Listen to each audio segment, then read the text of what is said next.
Hello and welcome to The Religious Truth. I'm Reverend Jim, and today we have a special guest from Greensboro Atheist Group. Please welcome Jamie. Hi Reverend, how are you? I'm good, thank you. How are you? I'm doing good. I'm glad you could make it today for the debate.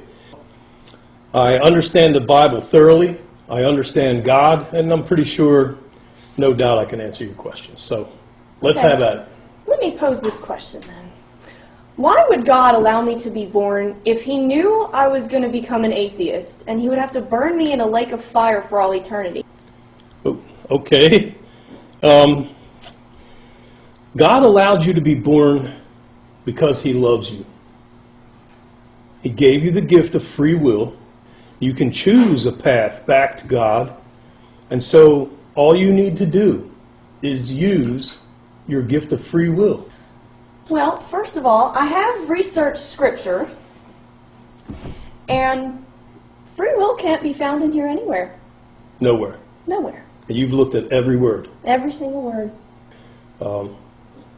So let's move on to number two. Okay, we'll move on to point number 2. Okay, so in Psalm 139, verse 16, it does state, God knows all the days of my life before I was even 1 day old. Yes, I believe that's what the scripture says. Okay. Then, in my thought process, God and free will cannot coexist. Let's look at this example. You brought props. I did. Okay. Okay. Down there is today. And 1 year from now, God knows, because he knows all the days of my life, that I'm going to end up here. Can I exercise my free will there if God already knows that I'm going to end up here? Never seen this put together this way. If God knows you will end up here, then that's where you'll end up. That's my point. I don't have religious free will to choose there, because God knows I'm going to end up there. Let's go back to my original question. Why would God allow me to be born if he already knew that I was going to be an atheist and that he would have to punish me in a lake of fire for all eternity? Why not let a theist sperm find the egg? God allowed you to be born because he loved you. So that's all the time we have for today, folks. See you next time.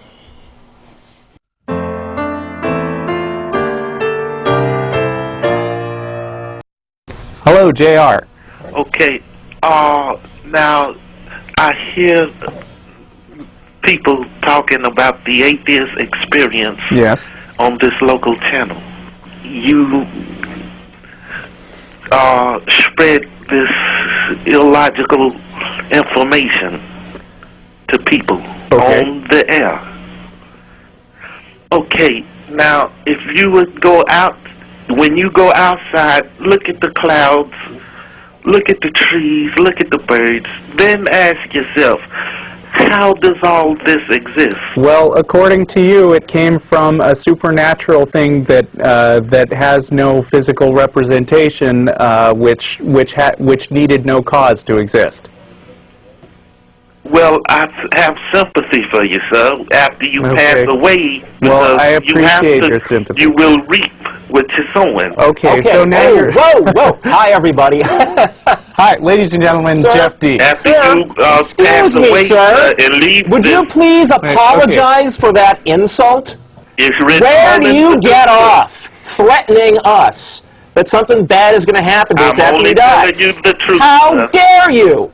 Can you prove it? The proof is right outside the building. Clouds? That's the best you can do? Right No, outside that office here. sorry, there's other scientists that study things like that. Yeah, Russell, he's done. Thanks for your call, sir. Thank you for calling. Good grief. Clouds.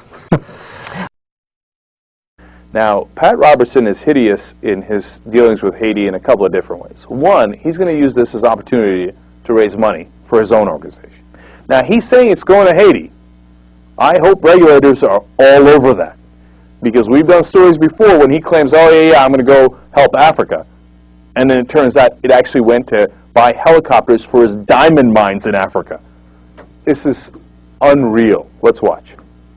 You know, Christy, something happened a long time ago in Haiti, and people may not want to talk about it. They were under the heel of the French, and they got together and swore a pact to the devil. They said, we will serve you if you'll get us free from the French. It's a true story. And so the devil said, okay, it's a deal. And they kicked the French out. You know, the Haitians revolted and got themselves free. But ever since, they have been cursed by one thing after the other, desperately poor. They need to have, and we need to pray for them, a great turning to God. It's a true story. It's a true story. It's a true story. He's blaming the Haitians for this. Is there any point where we can say, that's it, Pat Robertson's done? But I mean, this guy should not be accepted in open society. He's hideous. Look, maybe it's the size of the tragedy, but that really pissed me off. We play a lot of clips that are, you know, ridiculous, etc., and most of the time I laugh about it. But that was beyond the pale, man. That's something altogether different. Pat Robertson is a hideous human being, as bad as it gets. Don't send him any money. Don't you dare do it. That is the dumbest thing you could ever do. Yesterday, televangelist Pat Robertson used his 700 Club show to suggest that Haitians were to blame for their own misery, because he said the slave revolt there in 1791 was a deal with the devil. They got together and swore a pact to the devil. It's a true story. And so the devil said, okay, it's a deal. Pat Robertson's Christian Broadcasting Network is defending Reverend Robinson today, releasing a statement that said that Mr. Robertson was referring to, quote, that Haiti really is cursed. Which means that everything you thought about Pat Robertson when you first heard these comments from him, feel free to keep thinking them. He meant it.